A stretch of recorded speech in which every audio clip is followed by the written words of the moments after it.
I'm sorry. We had technical difficulties. Oh my gosh. My camera wasn't working and then Noah's audio wasn't working. It's, oh my word. I know. It's like we're off for 2 weeks in a row and everything goes to shit. We just forget how to use all of our stuff. Yeah. Ugh. I'm trying to find this. Oh, where is it?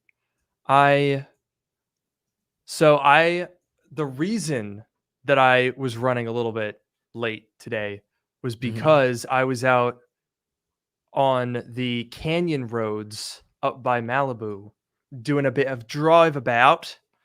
It was a great deal of fun, and I'm trying to get the footage from my dash cam, but it's not working, and I'm a little sad. Is it going to work? What?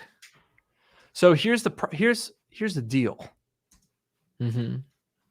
I've put the SD card in, okay, from the dash cam. It's 128 gigabyte SD card. And it says that there's 700 megabytes available, implying that it's, full. But there's only one folder in the root of the card, and it only has 2 megabytes, which is an empty folder and 3 photos, like still images from the dash cam, but there's no video. Is it like maybe it's in like a hidden directory or something? Yeah, I don't know. That's weird. I'm trying it again because I really wanted to get the footage from that card because it was a beautiful drive going about. A lot of fun. Who went? That's weird. Did Now it Sam says go that with there's you? more.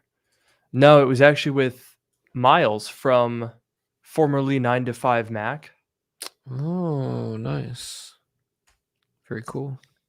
What? Okay, now the card says that there's a gigabyte available, but it still doesn't show anything.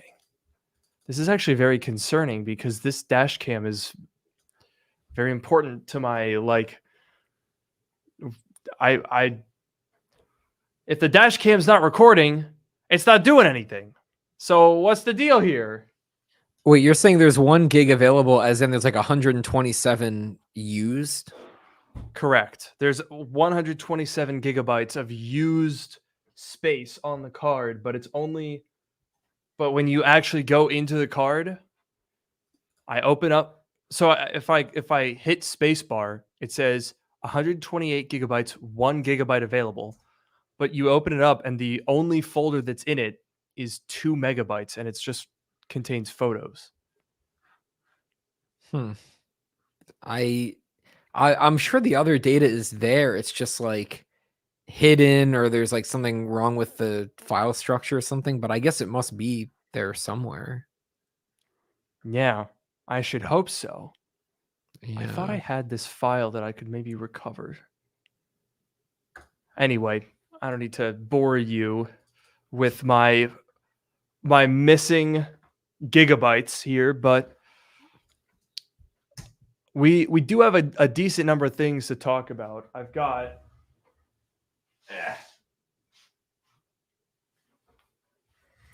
oh my gosh, the new MacBook Air. Look at it.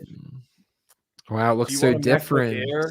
I'll give it to you for $1 off. $1 off. I'll think about it. I know. That's crazy.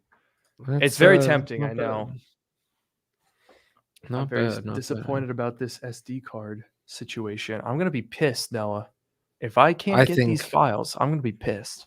We'll make it work somehow, I believe.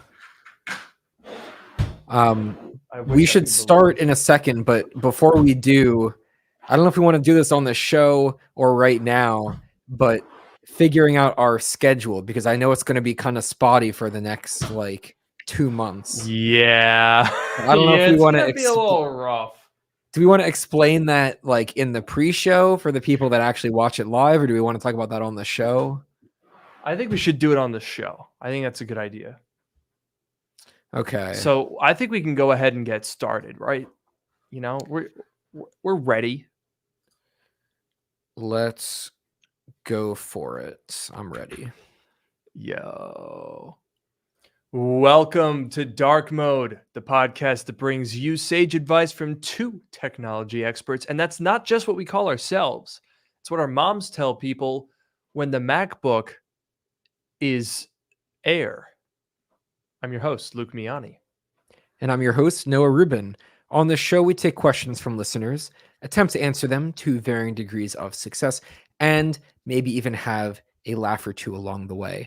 And I am having a few laughs today because today is Light Mode Day, also known as the beginning of daylight savings time. Yes, sir. Which is my favorite day of the year. So I'm very happy today. Dude, driving home today, and I was like, it was like 5:30, and I'm like, oh my gosh, it's light out. Yeah. The sun isn't imminently setting. This is awesome. Yeah, so this is by far my favorite day of the year. Birthday's fine. Holidays are nice. This is my favorite day of the year. When we get an extra hour of sunlight, it's so nice. And the weather was good. I don't know what it was like for you, but here it was absolutely beautiful today. Yeah, it was pretty nice. It was like very clear in the early afternoon, got a little bit cloudy, but still pretty nice. I was very happy. I have to say, I didn't think that I was being so easily corrupted by the California lifestyle, but according to some comments here, I guess me wearing a zip up hoodie was enough to make me a full Cali tech bro. So unfortunately, my integrity is compromised, and I imagine it's all downhill from here. I mean, are you forsaking the classic plaid look that we've come to know and love? Kind of. Well, okay. I've evolved. Like plaid comes in many forms. For example, this shirt is actually plaid. You see that? It was hiding. The compression did not do you justice there, I think. Well, it's plaid. It's just like an exploded plaid, but it's there. I see. So see, I see. It's an undercurrent, but it's not an everyday thing anymore. Okay. That's good. That's very good. I've also recently evolved my style. You can't tell from this outfit, but I literally went and I finally bought clothes for like the first time ever. Wait, you're saying, let me get this straight. You exchanged money and in return received articles of clothing. Is that correct? Yeah, I guess. I mean, it wasn't cash, it was a credit card, but you could call it an exchange of money. Goodness. So yeah. That's insane. I've been trying to get you to do that for years. Where did you go? Was it like, and please don't tell me it was like a Goodwill. It wasn't Goodwill, it was Target. Wow. Well, you know what? I'll take it. What'd you get? Are you wearing your haul? Can we do a Target haul? This shirt is just a random shirt because I was wearing a tank top before, but. Whoa. Look at Mr. Stylish over here with the blue shorts. Jeez. I like it. We've got some new shorts and we've got some new shirts as well. So very exciting. That's very good to hear. Given that most of Noah's wardrobe was gym shorts that he's had since high school and free Google related merch and maybe a couple of like band t-shirts, this is a big step up. Yeah, that is very true. So we're both moving up in the fashion world. We're fashion influencers now, we'll say. Oh, absolutely. I imagine it's only a matter of time before Noah and I are walking the runway for Versace. Yes, definitely. And and now we can move from the world of fashion back to the world of tech before this becomes a fashion podcast. I think it already has, but I see your point and I'll raise you one. Let's talk about the M3 MacBook Air because it just came out on Friday. So, we got to talk about the new one. And I'm not going to lie, Noah. It's fine. Yeah, I mean, that's about what I expected based on, what they announced, what the new specs are. Yeah. I mean, look, it is faster. Like, as you would expect for being just the chip upgrade, you do get a little bit more performance. The video editing performance was the biggest difference that I noticed. Like it's actually pretty quick for video editing. So if you want to buy a MacBook Air and you're a video editor, honestly, totally doable.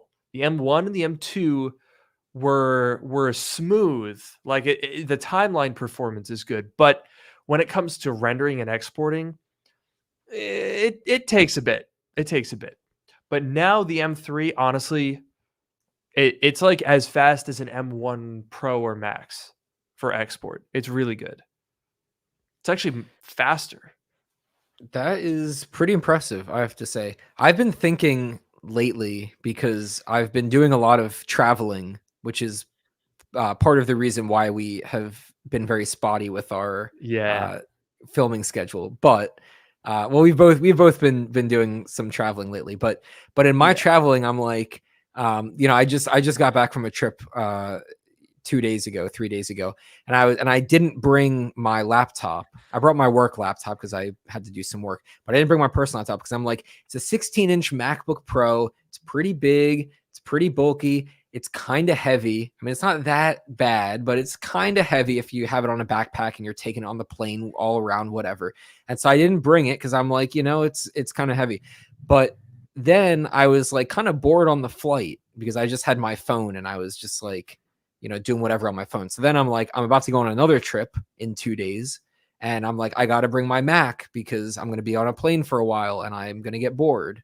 But then I was like, a MacBook Air would actually be pretty nice because it's so small and so light that like it would be perfect for that. So I don't know. I'm thinking about it. Well, so here's my question to that, which would be, if the situation is such that you don't need to bring your 16-inch, right? You're not doing anything with it while you're there. It's not your work laptop. You want something for entertainment. Why not bring your iPad Pro? It's a good question. I think there's 2 reasons. One of them is like, okay, one small one is like, if I'm going to be using it for like watching movies realistically, then I would kind of rather have the bigger screen, the 16-inch screen, even 13-inch. If I had a 13-inch MacBook Air, hypothetically, still be bigger than the 11-inch iPad Air. But that's just part of it. The main reason, though, is because the trick that I've found for flying is if I come up with an app idea and I just code that app from scratch during the flight, like that makes the time fly for me. And so then I kind of have to have a Mac in order to do that, That's the weirdest rationale for having a Mac instead of an iPad that I've ever heard, but I'll allow it. What I'm hearing, though, is a lot of people saying the elephant in the room. Why did you return the Vision Pro? No, that would have been pretty good for that, don't you think? Okay, see, I wanted to ask you. Good for that? I wanted to ask you about this because I was gonna. Okay, I'll answer the question first, and I'll say yes, the Vision Pro would be great for that, but given the weight and the discomfort and all of that stuff, I think it would bother me too much. I don't think I could go. I'm about to go on a 5-hour flight. I'm going back to the East Coast, so I don't think I could put it on for 5 hours or 6 hours. The way back is like 6 hours. I don't think I could put it on for that long and have it be comfortable. Even for a movie, 2 hours for a movie, I still think that it would end up being uncomfortable. If I'm sitting, straight up in an airplane seat, maybe I'm reclined a little bit, but mostly sitting straight up. I don't know. I think it would be a little bit uncomfortable for me. Interesting. Well, so I want to ask you, do you still use yours? I do, yes. I actually also just used it on an East Coast cross-country 5-hour flight on Thursday. And what I will say is I obviously did not have the same amount of issue with the weight compared to your use case. Yeah. However, the thing is, when you're in the air on an airplane and it's pressurized, something about that makes it more uncomfortable. Like I could feel the pressure. I think it's just because, when you're on a plane, sometimes you feel it right up here in your sinuses, just from the pressure differential. And I think Vision Pro being on there, something about being on a plane, I was really suffering. Huh. Like, honestly, I experienced for the first time that, like, oh my God, get this off of my head feeling that I have not yet had. Like, it's been uncomfortable, it's been heavy, but I've never been like, I need to get this off my head until I used it on a plane. Now, keep in mind, I did use it literally from take off to touchdown, 5 hours straight, nonstop. But it was kind of brutal. That's interesting. I don't think I've ever heard anyone talk about that. There are people, I've seen things on Twitter about people taking them on planes. I don't think I've ever heard someone say that it's more uncomfortable on a plane like that. Have you seen that? No, I have not. So that's part of why I was like surprised, because it kind of caught me off guard. I was like, wait, is this real? Like it's to the point where I think I'm gonna need to try it again. So I do have another East Coast flight that I'm taking in like almost less than 2 weeks. God. And I'll find out and I'll let you know if it continues to be a noticeable trend. But man, it kind of did make me want to do that method that I saw on Twitter where somebody put a baseball cap on with a rubber band to like hold the Vision Pro up. There was a bit there where I was sitting there like this, just holding it up with my finger. Oh, yeah. Yeah. Yeah, I don't know. Okay, that's really interesting because I was thinking about it.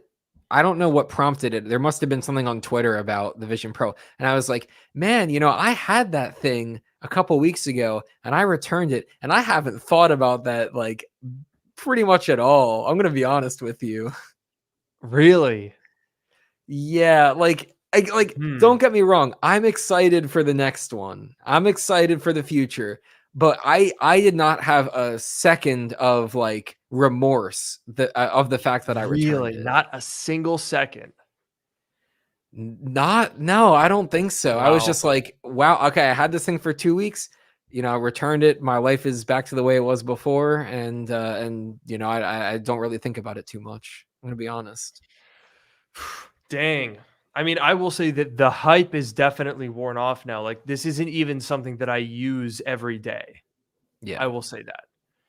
Now, as to whether or not that's worth it is dependent on the long term, right? Like, there are some $3,500 things that you use every single day, and there are others that you don't.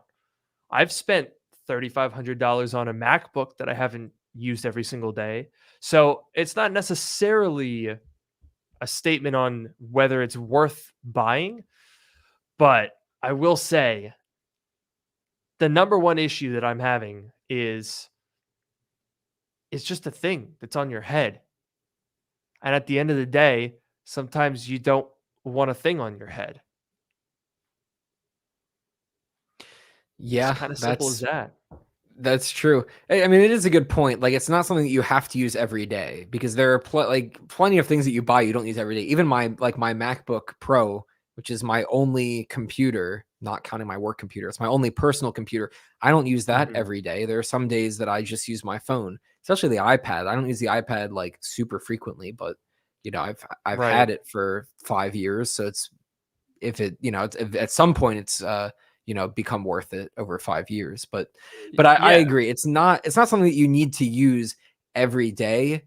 But with the Vision Pro, I just didn't see myself using it like very often at all. And I think that was the real thing. Yeah. No, I think you're absolutely right. And like every time I see a cool use case or app on Twitter, I'm always like, oh, that's sick. Let me go try it out.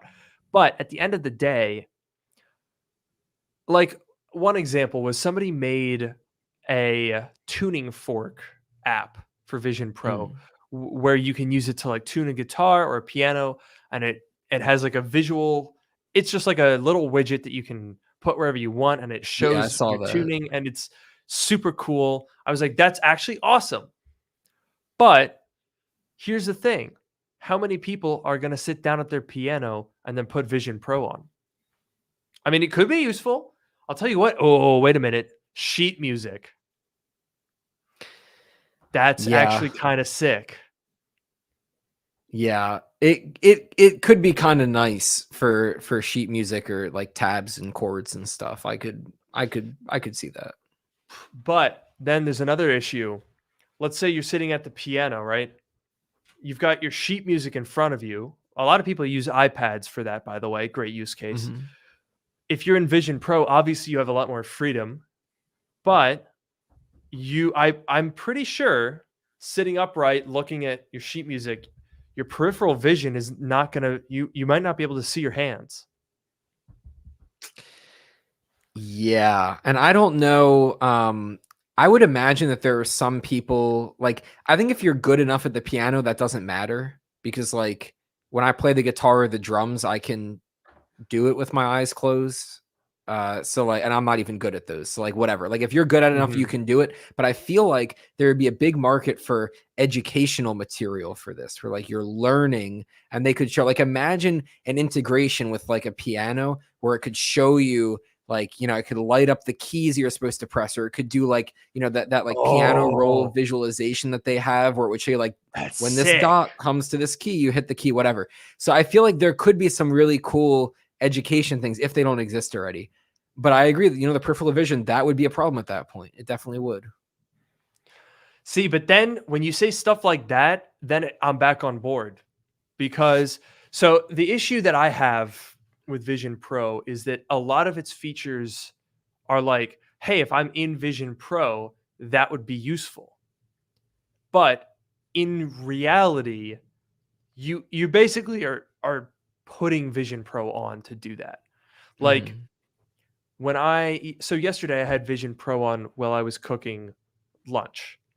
And the reason that I did that was because I had decided I was going to use Vision Pro to watch my TV show. Because during the day, there's a lot of glare on the TV, because I like to have windows open and experience the natural beauty of the world, which I then immediately shut out by putting Vision Pro on. So I guess maybe I'm just a loser. But, you know, I didn't want glare and reflections on the TV, so I put on Vision Pro.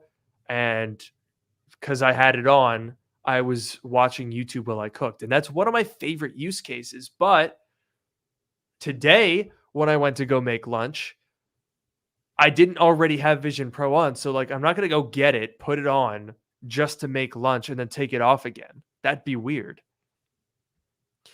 Yeah, that was the thing. Like, I tried when I had the Vision Pro, it was like, I was like cooking, I think, or doing the dishes or something. And I was like, okay, I'm going to have my big screen and I'm going to watch a video, whatever. And it was nice. It was a little bit, sometimes it was annoying, because like if you move around, there's no way to make the screen follow you right now. You know, it stays put in place, which is usually a good thing. But in this case, you know, maybe not ideal. But but like before I had Vision Pro and now after I have Vision Pro, I usually just put my phone like on the counter and I just listen to the audio, and occasionally I'll look over at the video if there's something like, you know, something relevant that they're like, oh, look at this thing. I'll go look over at my phone and see what it was on the video. And like, yeah, it's not as good of an experience, you know, by far it's not as good of an experience, but like, it's fine. It works. It worked before, it works now. It's fine. You know what? I just realized something to solve that problem. What? Apple needs to make a Minecraft hotbar for Vision Pro. Or okay. like a dock. Imagine if you had like a little hotbar where you could just drag a window instead of minimizing it, right? Like with the traffic lights on a Mac, you just drag it down there, and then you have this thing that follows you around, so that you can store a window down there and then bring it around and then pop it out. That'd be pretty cool. Yeah, I feel like the window management on Vision Pro can definitely be improved. So I agree, like the ability to minimize a window, because right now it's like either the thing's open or you hit the X button and it closes it. And if that was the only window in the app is functionally closed. So some way to minimize a window, some way to say, I want this window to be locked in place versus I want this window to follow me around. Because like I feel like the fact that you can't have anything follow you around is kind of weird. Like I feel like there are some use cases where you would want that. Like if you're watching, something and I guess that's kind of how Vision Pro is. It's like not really meant for you to use while you're walking around, but like but like at this point, there's so many things that it's not meant for that it makes you go, what is it actually meant for? Yeah, exactly. And like, I'm not like, yeah, it's not meant for you to, use it for walking directions. Like you're walking outside and you have some directions following you. Not yet, hopefully in the future, but not yet. But like if I'm in my kitchen and I'm cooking something and I walk over to the sink and I walk over to the stove and I walk over to the refrigerator and, if I could have my video follow me, that would be kind of nice. Like that would make sense.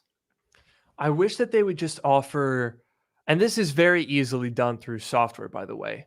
What I want is a gesture or like maybe like a double tap or something that allows me to just like pin a video to my like peripheral vision. Doesn't even have to be centered. Like I would love to, if you're in Vision Pro and you're watching a video, why not just like double tap it and then the video comes closer to you and it sits kind of like over here and it just follows you around. That would be perfect. Like legitimately, I would use it more if I could do that, because a lot of why I like to use Vision Pro is, as you said, you're kind of free to move around more than you are with a Mac, right? If I'm sitting here at my desk working on a couple of things, the things are here. It's a desktop. Even on a laptop, it's like I got to pick up this thing and carry it around. So the whole benefit of Vision Pro is that you don't have to do that. Your hands are free and you can move around. So it feels weird to sort of artificially introduce that limiting factor of like, well, now you have to bring your Windows with you. Because it's like sometimes I'll be sitting in here using it and I want to go to the living room. So I'm like, okay, there's two ways to do that right now. Way number one is grab it and take it for a walk. Way number two is go to the other room and then go pinch it and bring it through the wall. Both of which are fine. They work. But it's like you just spend so much time moving windows around, or it's like at this point, it would have been easier to just have a laptop. Yeah, and I think that's like part of Apple's design choice for Vision OS of like these windows are going to be physical, physical objects. They're going to cast shadows. They're going to, like you can walk behind a window and it'll be like, whited out, or it'll be like opaque so you can't actually see the content, but like it'll still be there. So there's the idea that like, these windows are functionally, they act like physical things in the real world, which is really cool. But then there are some things like this where we're like, we want it to be more of a virtual thing where it just sort of floats in front of your vision and it's not really in the world. And I think that kind of goes against Vision OS, the design, principle of Vision OS as it stands.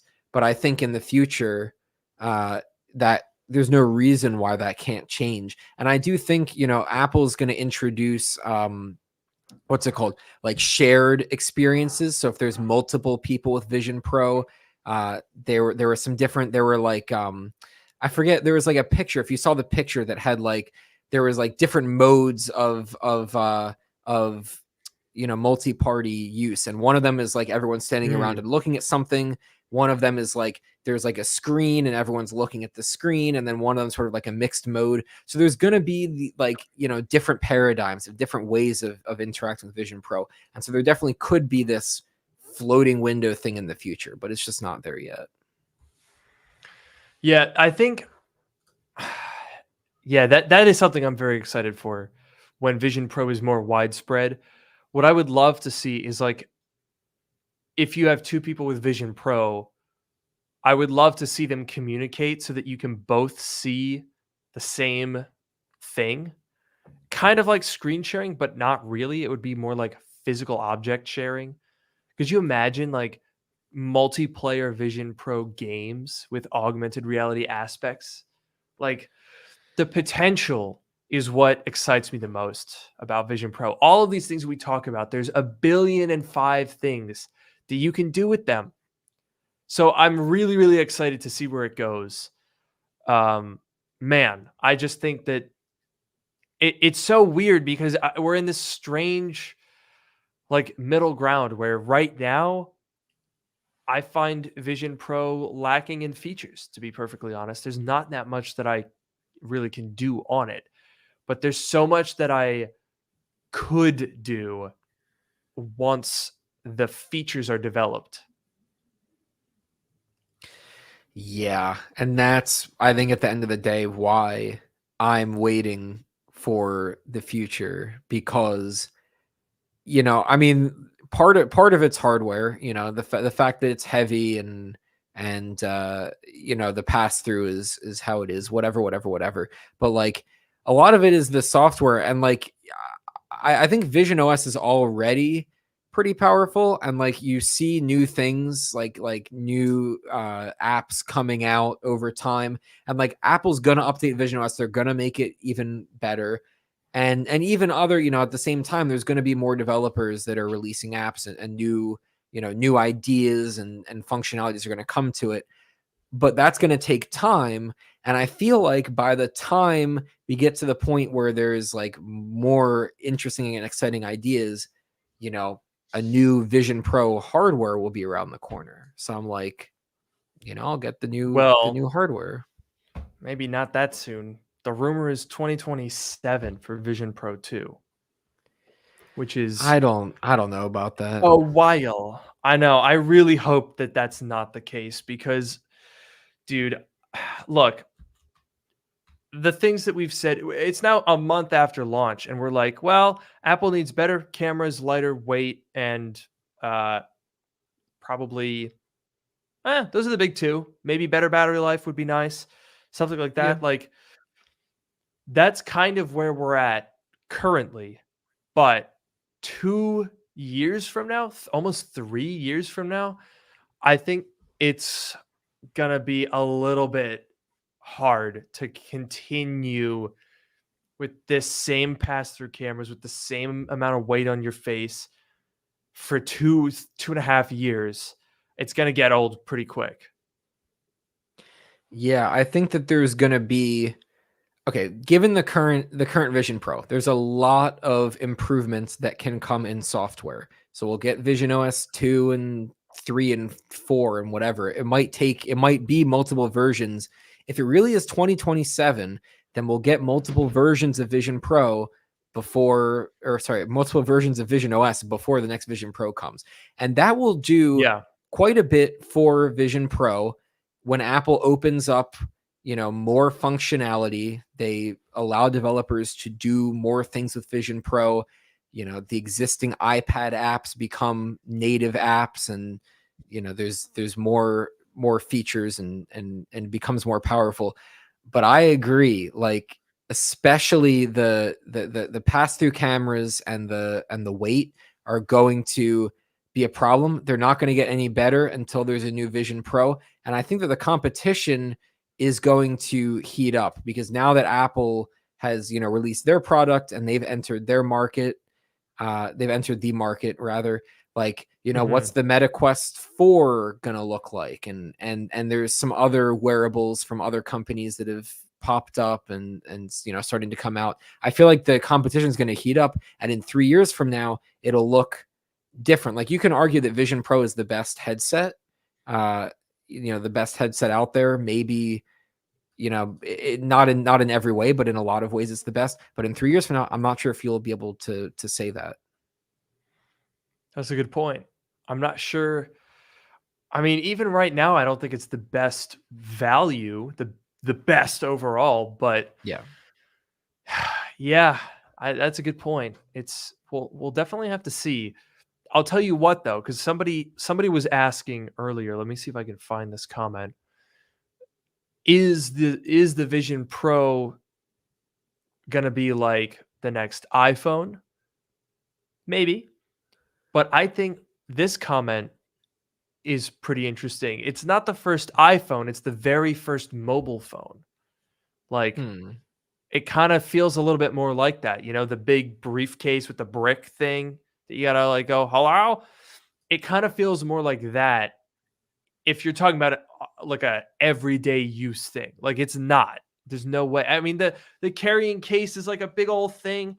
It definitely feels more like early days than iPhone days, if you will. But what I really want, and we've talked about this before, and we'll only mention this briefly before we talk about iPads. I want glasses. I want the Apple Watch version of Vision Pro because I think that would be sick. Incredible. Yeah, I completely agree. The glasses are where it's at, especially because I already wear glasses, so I would just swap over to Apple glasses instead of whatever. I do like these glasses a lot, but I would switch to Apple glasses for that.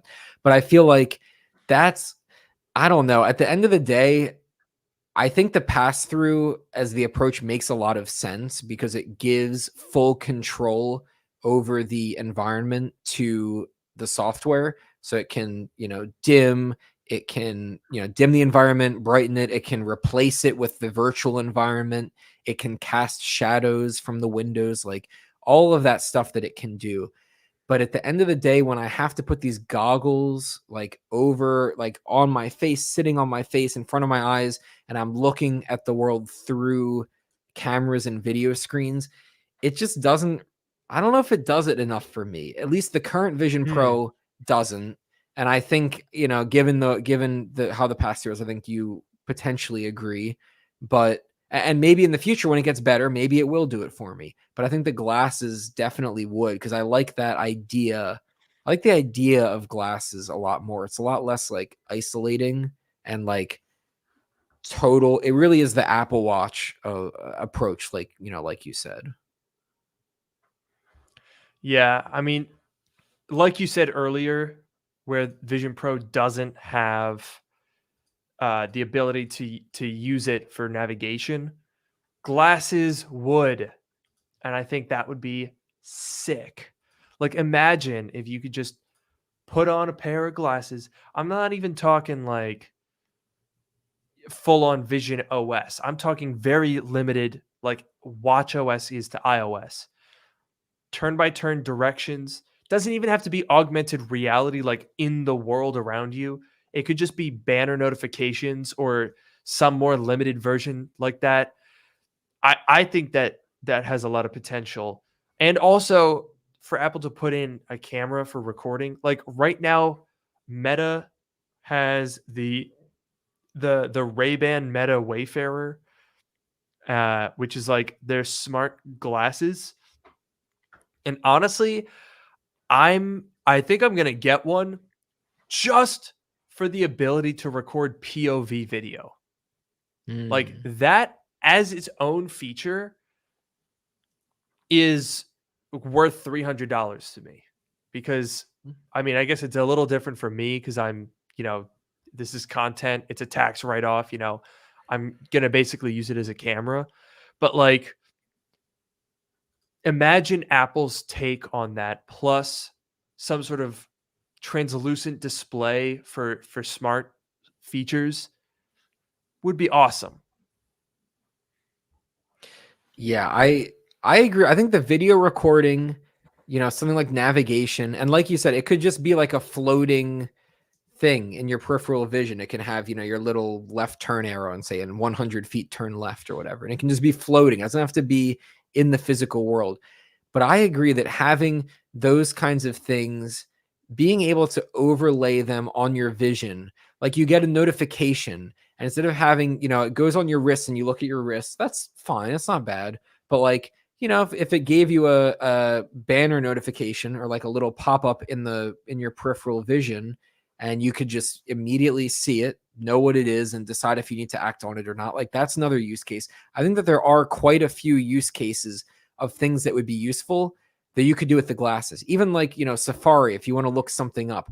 I feel like even, I guess it depends on what the thing looks like. Could you watch a video on it? Potentially. Maybe the video would move with you. It wouldn't be anchored into the real world, but I don't really care about that too much. I don't know. I feel like there is quite a bit, even if you can't watch videos, even if you can't have like big windows and it's just like stuff in the corner of your vision, I still feel like you could get a lot, and it really would be like an Apple Watch, but you could get a lot of value out of it that way. I would like that. You know what else I would like, Noah? What? A transition to the iPads. Oh, well, you've got it. Thank you. So, here's the deal. I'm a little nervous. I'm nervous, I'll be honest. Because so here's the problem. Here's the problem we have. The iPad has a decent number of rumors, which all sound pretty tempting. We're talking OLED screens, maybe a bigger display, new design is what we're hearing. But the thing that we haven't heard is software. What is the software? And I think we're in this period of time here where most people aren't seriously considering buying Vision Pro. So the iPad definitely has a place as the more go everywhere type of device. It's, like we're talking about, you might not want to bring your Mac on a plane, but you could easily bring an iPad. So the iPad has the capability to basically hold us off until Vision Pro is like truly smart glasses. But with the current focus of the iPad, I don't really know if this new one is going to be worth buying. It sounds like a nice iPad, but not really that much better than what we already have. What do you think? Yeah, I was thinking about it because I'm like, my iPad is 5 years old at this point. It's still a solid device. I will say, I think I've noticed it slowing down a little bit, especially when I think the main thing is when it first turns on. And because I always turn the iPad off because I don't use it that often and it will drain the battery if I just leave it in standby. So I always turn it off. And when I turn it on, I notice for the first, 5+ minutes, it's kind of slow. And I think it's usually pretty good after that. But, it's a 5-year-old thing. It's showing its age a little bit. And I was thinking about it. And I'm like, if I got, because I'm like, okay, I have my M1 Max MacBook Pro 16-inch right now. And I'm kind of considering, I'm like 40% considering getting a 13-inch MacBook Air so that I could use, specifically for like travel and stuff. Like just like a smaller, lighter thing, 40% considering. And then I'm like, okay, well, what if it's an iPad? Because I could justify replacing my current iPad a little bit more than I could justify getting a second, Mac laptop. But then I'm like, okay, it's an iPad, right? And if I get, I'll get the new, I have the old keyboard folio, whatever it's called. So it's just a keyboard. There's no trackpad. And I'm like, okay, if I get the keyboard with the trackpad, it's a little bit more like a Mac, but it still has iPad OS. At least the current ones still have iPad OS. It doesn't have proper windowing support, or at least what I would consider to be proper windowing support. I'm not a fan of Stage Manager, and it's not powerful. Like, I can't write code on it. The processor is powerful enough that I could, by all means, but like the software, like I can't run. I use IntelliJ as my IDE to build apps, and that's not going to run on an iPad. So unless if Apple does something to the iPad this time where you can run Mac OS, you can run Mac OS applications or whatever, I would seriously consider it. But if it's still iPad OS, I don't know. iPad OS is just not doing it for me. That is really interesting because I agree with you for sure. The idea of having a Mac and an iPad for that exact scenario, and I think specifically your combination of 16-inch MacBook, 11-inch iPad, on paper sounds really great because you've got the performance and the screen size for when you want to do serious work. But when you want to do something a little bit more casual, the iPad can fit that really well. The problem is, like you said, it just can't do as much. Sometimes we don't want a 11-inch iPhone. We want, honestly, the Retina 12-inch MacBook. Like, yeah. Can we just bring that back? I feel like that might be the answer to all of our problems. Dude, if they had that Retina MacBook with Apple Silicon and a Magic Keyboard, I might honestly just have to, like, I might honestly end up getting one of those if they did that. That was such a cute little, like, nice form factor. That was good. Yeah, dude. I have one. I've had many over the years. Right now I have the 2017, so the least awful variant of it. Man, that thing is slow, but dude, here, let me grab it and I'll show you. I mean, the thing actually this week marks 9 years since that MacBook came out. Can you believe that? Wow. 9 years. It doesn't feel like that long, but yeah. Not at all. And the thing is, it is still it's so cute. So tiny. Like, look, this is a 13-inch MacBook Air, okay? The 13-inch MacBook Air is not a big laptop, but it still, look at how small that 12-inch was. It's utterly perfect. I love this thing. That's so good. And it's just because it's just a little bit bigger than the 11-inch iPad. It goes right in between the 11-inch and the 12.9-inch iPads, but it has Mac OS full.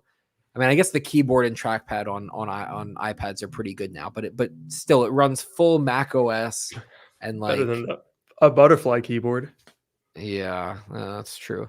But yeah, I don't know. I just feel like if they can have that thing with a 12-inch display and it runs Mac OS, why can't the iPad? I know it is a touch screen, but, like, whatever, it's fine. I know, dude. Come on. This thing is smaller than the biggest iPad, and it has Mac OS.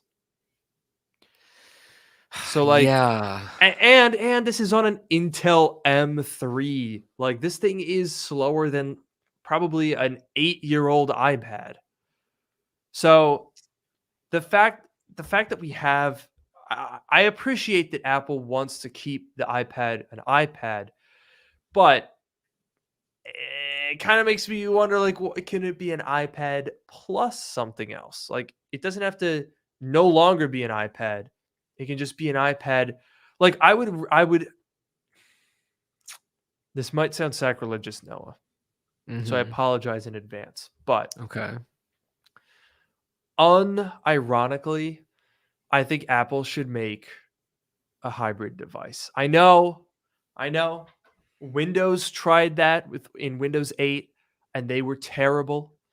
But, like, what if you had an iPad that functioned as an iPad, and then when you connected it to a keyboard, went into Mac mode, and it had a full operating system and file system? I could honestly see, look, you have an iPad, right? And it has the same old home screen. Yeah. I know. I agree with you. It has the same old home screen that it has today, but when you open an app, instead of, okay, maybe it's the same home screen and it has, a menu bar now. Instead of just having a little date in the corner, whatever, it's like a proper menu bar.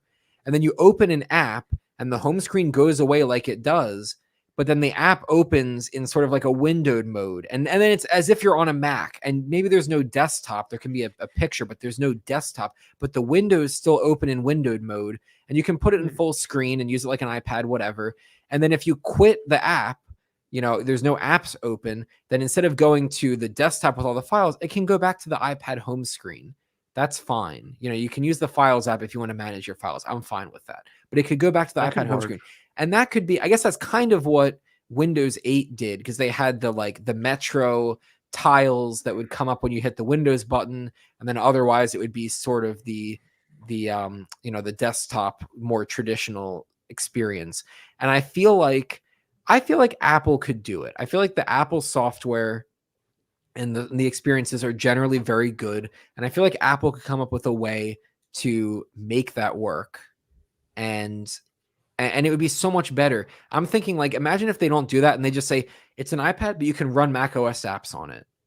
Like, would that be enough? That would be a huge improvement. I don't know. Maybe that would be enough for me. I'd have to see. Yeah. Well, so, but there's more to it than that, though. Like, Windows and Mac apps are definitely a great start, but think of the other, like, right now the iPad is kind of tied down by the App Store. You kind of just need an app that's on the App Store. So what really needs to be the case is you should be able to go onto a website and download like a DMG to install an app that way. Like, you should be able to just download whatever you want and make it like a Mac. I almost wonder if there's a way that Apple could implement that without sacrificing the iPad OS experience. Like, what they would have to make it feel more Mac-y. Like, you'd have to have a like a downloads, like, the little downloads drawer that expands out like that. If they added that, plus like some sort of like file system that you could, not quite a desktop, but like you should be able to drag files around a home screen and run apps that would run on a Mac without downloading them from the App Store. And I think you could maybe, just maybe, implement enough features that you could still have it look like iPad OS and function like iPad OS while being more useful. Maybe.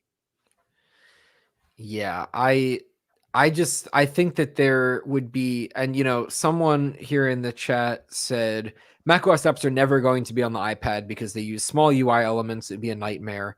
And I think that's definitely part of it, because especially if you're going to support the touch screen, if you're going to say that everything you can do with the trackpad, you can also do with the touch screen, then I do think that there are cases where you have, let's say, an 11-inch iPad and you're trying to, touch things. It wouldn't be a good experience, but whatever. It's not a good experience. So you use the trackpad. There's a 12-inch. Here's my point, though, that I'm trying to say. There's a 12-inch MacBook, or there used to be. Apple used to sell a 12-inch MacBook, and they sell a 13-inch MacBook Air right now. An 11-inch iPad is smaller than that. It's smaller than both of those things. There used to be an 11-inch MacBook Air. I'll put that out there as well, right? So that is true. I don't think it's that. Okay, maybe the iPad mini, I would argue the iPad mini is pushing it a little bit. Maybe pushing it a lot. But the iPad Pro, because this would, I think, be more of a Pro thing than an iPad thing. If this, like, running macOS apps, running Windows, whatever, that would be a huge differentiator for the Pro. And then they have, the 11-inch is not too small. If they made it a 12-inch, if they said the new iPad Pros are 12 inches and 14 inches and they run macOS apps and whatever, then there's your problem solved, right? If they're going to have all these other improvements and it's going to be a big update, they could make them a little bit bigger if they need to, if that's what it takes for the experience to be good. I've cracked it. You've inspired me. Okay.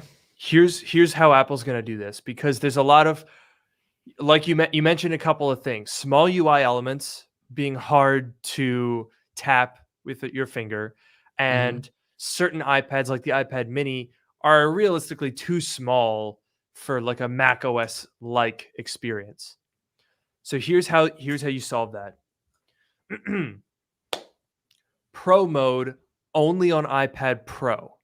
So iPad Air, normal iPad OS. But what should happen is on a Pro iPad, 11-inch, 12-inch, which might actually be getting bigger. Like, it might go to like 12-inch and 13-inch, which would be even better for this. But when it should look like a normal iPad with iPad OS and, the stuff that we're used to. You don't have to get rid of that. But when you connect it to a keyboard and trackpad, boom, what should happen is this. Your homepage of iPad apps should move out of the way, leaving your dock and then introducing now your wallpaper as a desktop. So this is now like Mac OS mode. Okay. You could have a bar drop down from the top and your apps move out of the way. And all of a sudden, boom, you've got yourself a desktop. And now you can use smaller UI elements. You can have windows on that screen. And yeah, maybe it'll be a little iPad-y, right? They could have like a little bit, the iPad mouse, right? That's a little bit more fluidy. And I actually like it quite a bit. But this would then allow you to kind of get some of that Mac OS-iness in there when connected to a mouse and keyboard. And accompanying that, it should also be able to run small UI apps. But I think if you did that, that would be pretty good. Yeah, I definitely think that Apple could crack the software. I fully believe that. And I think, definitely it could be a Pro exclusive thing that would do quite a bit to differentiate the iPad Pro from the iPad Air. I will also point out that the Pro MacBooks are 1 inch bigger than the regular or Air MacBooks. Exactly. So the Pro iPads could be 12 inches and 13.9 inches. There were even rumors that there would be a bigger iPad. A 13-inch iPad Air. Did you hear that? So there were, yeah. Oh yeah, I do remember that. So there could be 11-inch, 13-inch iPad Air. There could be 12-inch and 14-inch iPad Pro. There are even rumors of like an even bigger iPad Pro if, whatever, especially if there were like, this would be a great excuse for that. Like imagine a 16-inch iPad Pro, if it ran Mac OS like stuff. And I agree, someone said in the chat, if Apple did that, they would drain sales from the MacBooks. It would compete with the MacBooks if it can run, Mac OS apps and act more like a Mac. But I don't think it would actually drain sales. I don't think it would. Because here's the thing. iPad Pros are more expensive than a MacBook Air. So immediately, not really a competition.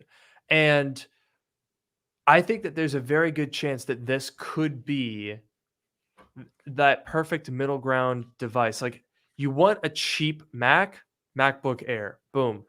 You want a powerful Mac, MacBook Pro, boom. If you want that device that kind of does the iPad stuff, but it kind of does the MacBook Air stuff, the iPad Pro could fill that space and you could still have a regular Mac. I would have both in that situation. Like a 12-inch iPad Pro with a Mac OS type of mode. That sounds great. Because a lot of what I use my iPad Pro 11-inch for is completely undocked, just running like a big iPhone, effectively. Just browsing Twitter, internet, YouTube, stuff like that. And I like it for that. The problem is it's not worth $800 to me.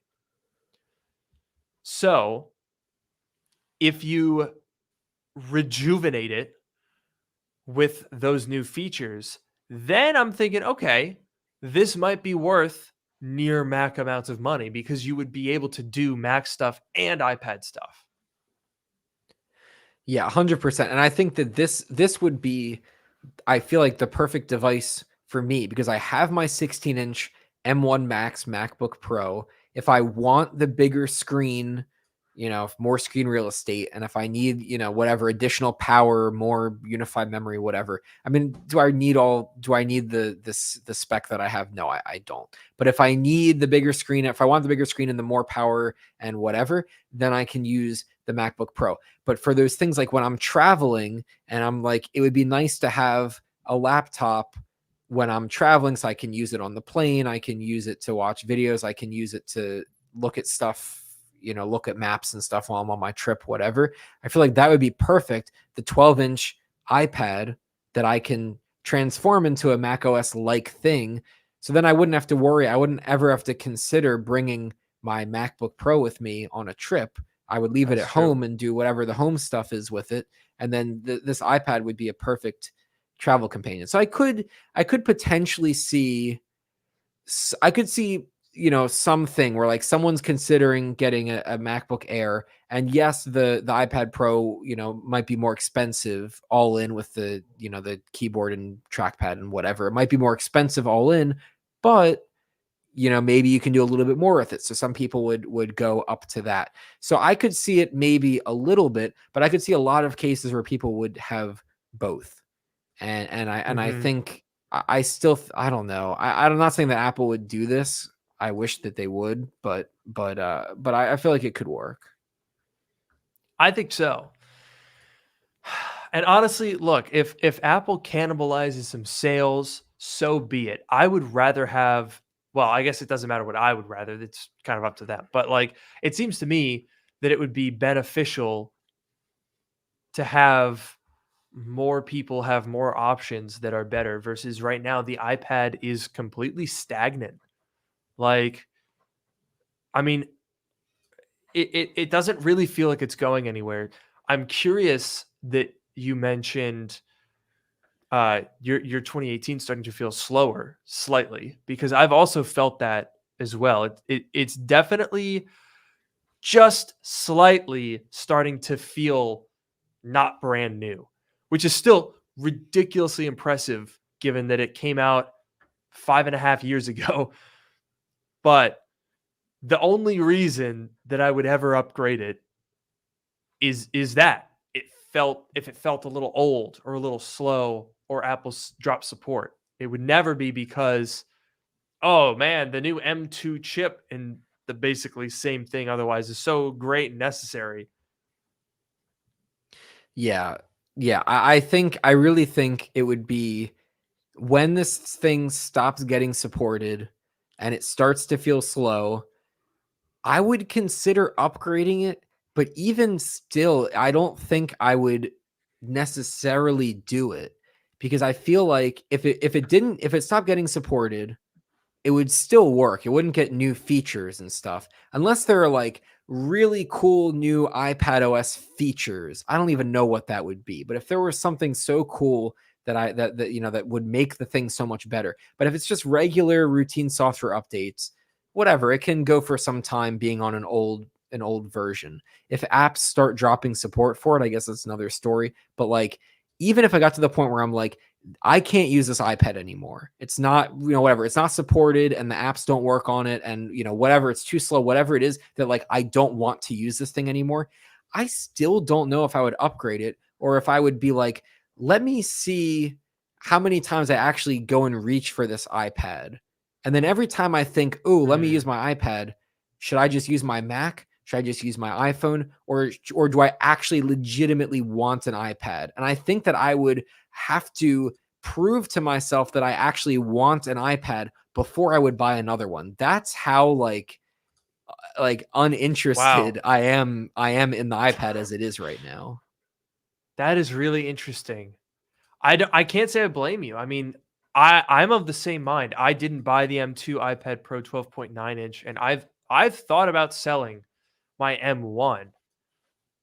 The only reason I'm keeping it at this point is for comparison when the new one comes out, but it is gone after that. Like, it really would take a lot of convincing. I think we're in a similar page where if it really came down to it, I would probably just sell the iPad and not have one versus upgrading. Like if Apple, or let's say for example, if your 2018 iPad Pro died, would you buy a new one or would you just say, "Oh well, no iPad"? I wouldn't rush to buy a new one by any means. I would, like I said, I would just evaluate every time I think about, using the iPad. I would evaluate if it would actually legitimately, be an improvement versus just using something that I have. And I think in pretty much all of the cases that I use the iPad, I would be fine using my Mac or using my phone. And I don't think that I would get to the point where I would actually want to buy an iPad. Maybe if I found one super cheap, like a used one, super cheap, I would consider it, but like I wouldn't be rushing to get a new one by any means. Yeah. And I know that people are going to say that we are not the target iPad users, and that's true. But I've never argued that the iPad isn't good for some people. The argument is that they're not expanding the audience. There's a very dedicated core group of iPad users for whom the iPad just is phenomenal.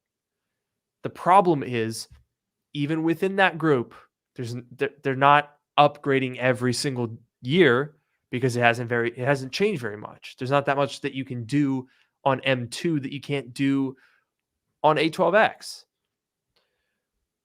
Additionally, the iPad was for a good while marketed extremely broadly.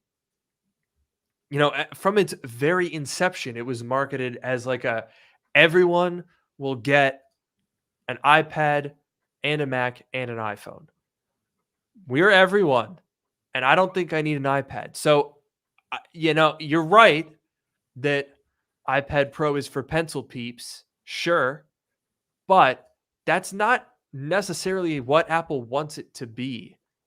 And so if they legitimately want all of us to be all, you know, everyone should have iPhone, iPad, Mac, the iPad needs work for sure. No question.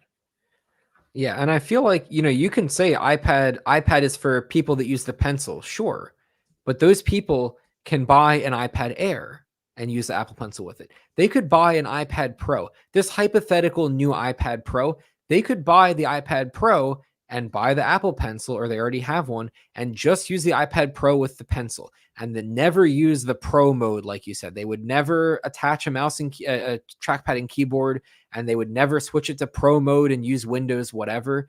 They can just use it with the pencil, and that would be totally fine for those people. We're not saying that the iPad needs to fundamentally change in a way that would, like, you know, mess up people that are currently using it, or that it would change in a way that people that are currently using it wouldn't like it. But I feel like if they could do this, where they could introduce, you know, sort of this Pro mode or this windowed mode or whatever you want to, you know, think about it as, I think that would do a lot to bring new people, like, or people like us who have an iPad but, you know, don't really care about it that much. It could bring new people in. And for those that don't care about it, you know, for artists and maybe students who are just taking notes and they don't want all the stuff, they can get an iPad Air, or they can get an iPad Pro with the pencil. They don't have to buy the keyboard. They don't have to use Pro mode, you know, whatever it's going to be. I feel like they could expand the iPad without alienating the current users, and it would go a long way for the iPad. Mm-hmm. And I think that they should do that. But I also think that we're out of time. I was going to say, because I said that it went a long way for iPad users. Yes, it did. And you could say, you know what else went a long way? Crap, I missed that because I was too busy thinking about iPad Mac edition. Legitimately, I'm like over here thinking about, I'm like, dude, it would be awesome because you could put it on. I know. Your apps would move out of the way. Oh, they should do. I think, Noah, that we are right. I really hope that Tim Cook watches the podcast because we've just given him a ton of great ideas for free. Can you believe it? That's true. We really should. We should do like consulting or something. We should charge for this. I agree. We should charge $50,000 an hour. That's probably what we're worth with ideas like that. I mean, come on. I mean, this was 1 hour. So that's $50,000 right there. And you get all those ideas. Like, that's the next iPad. That's the next 5+ years of iPads right there for you. I think it's worth it. And not only iPads, but we also had the idea for the glasses with like features. I had the Vision Pro dock and pinning windows. Like, dude, we just revolutionized multiple product lineups in 1 hour. I think that's worth $50,000. I think at least. We could replace Apple's entire R&D department, just you and me. Yeah, and do it for $50,000. Imagine how much money that would save Apple. They would love that. Exactly. They would be over the moon. But unfortunately, the other thing that's over the moon is the duration of the time that the podcast has taken, which is far exceeded normal length. Yeah, that's yeah. Did you like that one? That was very smooth. Thank you. Almost as smooth as this secondary transition to thanking you guys for watching this podcast. I've been your host, Luke Miani. And I've been your host, Noah Rubin. We will be off next week, but I think are we going to be back after that? What? Yeah. No. Okay, what about the 31st? No. Wait, no? No, I have a wedding. My cousin's getting married. Well, I'm away on the 7th. You are? Yeah. Wait a minute. So you're telling me the April 14th is our next episode?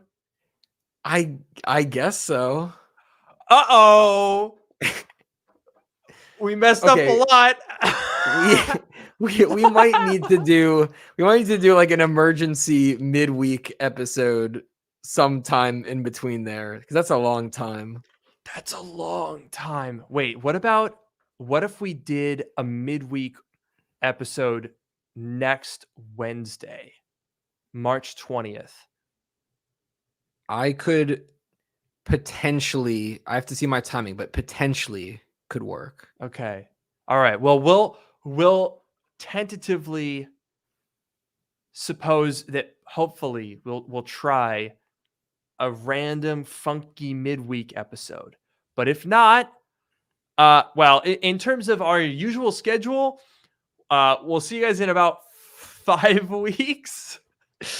Yeah, we'll do something before then. We'll definitely do something before then. Uh-oh, stinky. Yeah. Damn. Oops. Anyway, thank you for watching. I've been your host, your now former host, I guess, Luke Miani. And I've been your host, Noah Rubin. We'll see you eventually. We'll see ya.